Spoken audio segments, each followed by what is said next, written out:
Texas floods, uncovering the heroic efforts amidst tragedy. At least 82 lives have been lost in the devastating floods that swept through central Texas, with officials warning that more heavy rain is on the horizon. This tragic event has shaken communities and raised urgent questions about preparedness and response. But here's where it gets controversial. Despite previous discussions about installing flood warning sirens in Kerr County, the plan was never implemented. Could this have made a difference in saving lives? And this is the part most people miss. While the National Weather Service issued multiple alerts before the storm, concerns remain about whether they had enough staff and resources to effectively communicate the danger to residents. The death toll has climbed to at least 82, including 28 children, many of whom were at Camp Mystic, an all-girls summer camp near the Guadalupe River that was overwhelmed by floodwaters. 10 girls and 1 counselor from the camp are still missing, intensifying the heartbreak gripping the region. Governor Greg Abbott has cautioned that flash flooding remains a serious threat across parts of Texas, with more rain expected in areas like the Big Country, Concho Valley, Central Texas, and especially Kerrville, where the destruction has been most severe. Residents in communities such as Hunt, located in Kerr County, have been urged to move to higher ground immediately to avoid further danger. Here's a detailed look at the confirmed fatalities by county as of Sunday night. Kerr County, 68 deaths, including 40 adults and 28 children. Travis County, 6 deaths. Burnett County, 3 deaths. Kendall County, 2 deaths. Williamson County, 2 deaths. Tom Green County, 1 death. Williamson County Judge Stephen Snell expressed the community's resilience despite the tragedy, emphasizing that recovery will be a long process. Search and rescue operations continue, with at least 41 people still unaccounted for. To aid these efforts, the Texas Air National Guard is deploying MQ-9 Reaper drones, unmanned aircraft typically used for military surveillance, to scan flooded areas and locate missing individuals. These drones provide high-resolution imagery that is crucial for coordinating rescue missions. The NFL Foundation, along with the Dallas Cowboys and Houston Texans, has pledged $1.5 million in relief funds to support both immediate aid and long-term recovery for flood victims. Each team is contributing $500,000, and both organizations have committed to ongoing support for search, rescue, and recovery efforts. Personal stories bring the disaster into sharp focus. Robert Brake, whose parents lived in an RV park in Kerr County, made a desperate call early Friday morning urging them to evacuate. Tragically, within minutes, the floodwaters had swept away their home and many others. Brake and his brother continue to search for their parents, regularly checking with local funeral homes for any news. "It's an emotional roller coaster," Brake shared tearfully, highlighting the profound human toll of the disaster. Heroism has also emerged amid the chaos. Glenn Juenke, a night security guard at Camp Mystic for 4 summers, helped save many campers by placing them on mattresses inside a building as floodwaters rose.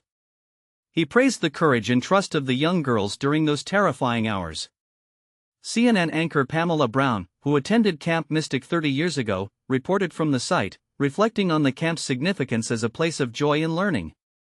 She described how the floodwaters transformed a cherished childhood haven into a scene of tragedy, underscoring the loss of innocence. Camp counselors, many teenagers themselves, played a critical role in guiding campers to safety through windows and up rocky hills in the dark, cold night. One mother of 3 campers called the counselors heroes for their bravery and quick thinking. President Donald Trump signed a major disaster declaration on Sunday, unlocking federal resources to support the ongoing search and rescue operations.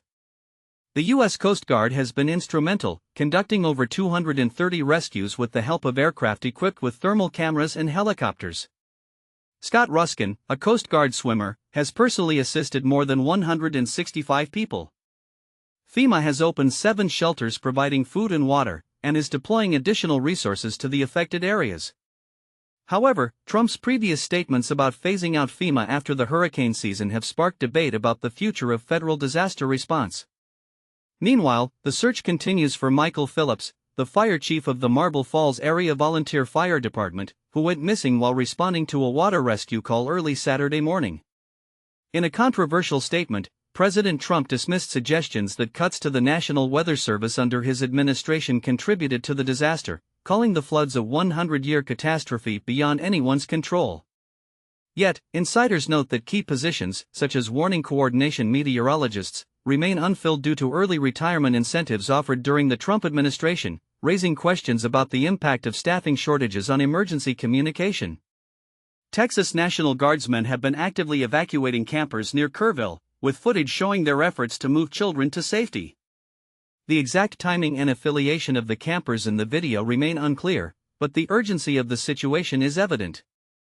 Trump has pledged continued federal support and indicated he may visit Texas soon to assess the damage firsthand. Looking back, Kerr County officials had discussed installing an early warning system with sirens as far back as 2016, recognizing the county as one of the highest flood risk areas in Texas. Despite identifying funds and applying for grants, the system was never realized.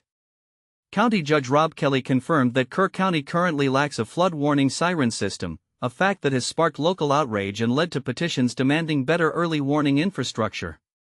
As of Sunday evening, the risk of flash flooding remains high, with scattered thunderstorms expected to bring several more inches of rain to already saturated ground. Emergency alerts have urged residents to evacuate flood-prone areas to avoid further rescues. The tragedy in Central Texas is a stark reminder of the devastating power of nature and the critical importance of preparedness, communication, and community resilience. But it also raises difficult questions. Could better warning systems and staffing have saved lives?